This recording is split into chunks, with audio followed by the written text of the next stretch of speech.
নমস্কার, আগমনীর ক্লাসরুমে আপনাদের স্বাগত জানাই। আজকে যে বিষয়টি নিয়ে কথা বলবো সেটি হচ্ছে ভারতীয় সংবিধানের কিছু টুকরো টুকরো আর্টিকেলস নিয়ে।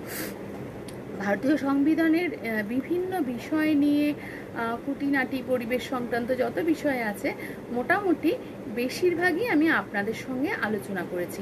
যে সমস্ত টুকরো টুকরো বিষয়গুলো নিয়ে আপনাদের সাথে আলোচনা করা হয়নি ডিটেলে, তার খানিকটা নিয়ে আজকে আলোচনা করছি। একদিনে তো বলা সম্ভব নয়, তো আজকে সেটা নিয়ে খানিকটা আলোচনা করছি। সংবিধানে অনেকগুলো ছোট ছোট অংশ আছে যেগুলো পুরোপুরি বা পার্শিয়ালি পরিবেশের সঙ্গে রিলেটেড। যেমন আর্টিকেল 17।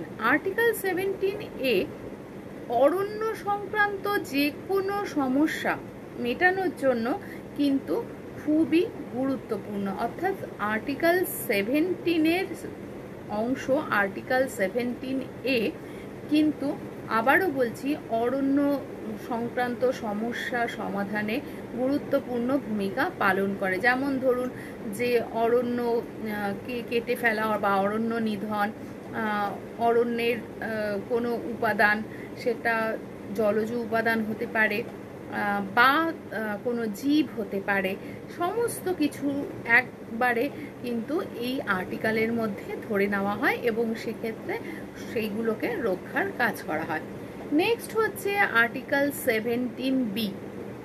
আর্টিকেল 17-এর আন্ডারে আর্টিকেল 17B।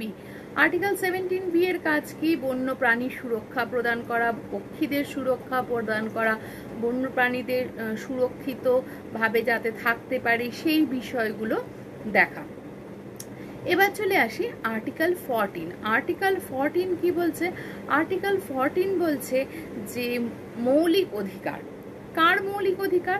না, আমার আপনার যেরকম বেঁচে থাকার মৌলিক অধিকার আছে, আমাদের যে সুস্থ পরিবেশে বিশুদ্ধ পরিবেশে বেঁচে থাকার যেমন অধিকার আছে, একইভাবে কিন্তু সমস্ত জীবের, সেটা একটা ছোট্ট কোনো জীব থেকে শুরু করে আমরা অবধি সমস্ত জীবের, সেটা জীব এই কারণেই বললাম যাতে উদ্ভিদ ও প্রাণী দুটো একসাথে বোঝা যায়, সেই জন্য জীবটা ব্যবহার করলাম।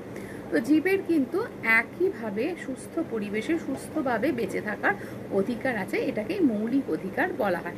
এটাকে সাধারণত আমরা আমাদের ক্ষেত্রে অর্থাৎ মানুষের ক্ষেত্রে বা হিউম্যান বিংয়ের ক্ষেত্রে ব্যবহার করে থাকি, কিন্তু এটা কিন্তু সমস্ত জীবের ক্ষেত্রেই ব্যবহৃত হয়। Next article 19। আর্টিকেল 19 কি বলছে? যে আমরা যে কোনো পরিবেশকে রক্ষার জন্য সমস্ত রকম কিন্তু পজিটিভ চেঞ্জেস আনতে পারি। আমাদের বেঁচে থাকার অধিকার, আমাদের ব্যবসা বাণিজ্যের অধিকার যা আছে সব কিছু কিন্তু আর্টিকেল 19কে ব্যবহার করে আমরা কিন্তু করতে পারি। ওকে, এবং সব ক্ষেত্রেই কিন্তু পরিবেশের সুরক্ষা প্রদান করা কিন্তু অত্যাবশ্যকীয়। দেন হচ্ছে আর্টিকেল 21। আর্টিকেল 21 কি বলছে? আর্টিকেল 21-এ বলা হচ্ছে যে প্রাণীদের সুরক্ষা, বিভিন্ন রকম প্রাণীদের সুরক্ষা, বিশেষত বন্য প্রাণী, কারণ বন্য প্রাণী আমরা বিভিন্ন কারণে আমরা কিন্তু হত্যা করে থাকি। তো সেক্ষেত্রে বন্য প্রাণীদের সুরক্ষা, তারপরে এমনি যত রকম প্রাণী আছে তাদের সুরক্ষা, এবং আমাদের যে মৌলিক অধিকারগুলো, বেঁচে থাকার যে মানুষের মৌলিক অধিকারগুলো, সেগুলো ফুলফিল করা, এই সমস্ত কিছুকে কিন্তু আর্টিকেল 21 সাপোর্ট করে।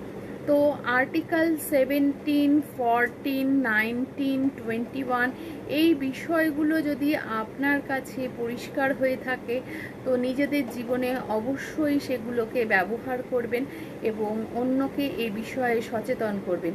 তো কারণ এগুলোকে লঙ্ঘন করা মানে কিন্তু কনস্টিটিউশনকে উপেক্ষা করা। তো ভালো থাকুন, সুস্থ থাকুন, সচেতন থাকুন এবং সমস্ত পৃথিবীর জীবজ অজীবজ যত উপাদান আছে সেগুলোকে বিশুদ্ধভাবে পৃথিবীতে টিকে থাকতে দিন। তো আজকের যদি এই বিষয়টা ভালো লেগে থাকে লাইক কমেন্ট শেয়ার করবেন, আর নতুনরা অবশ্যই সাবস্ক্রাইব করে দেখবেন। তো চলুন, ভালো থাকুন, সুস্থ থাকুন, সচেতনভাবে জীবনযাপন করুন। নমস্কার।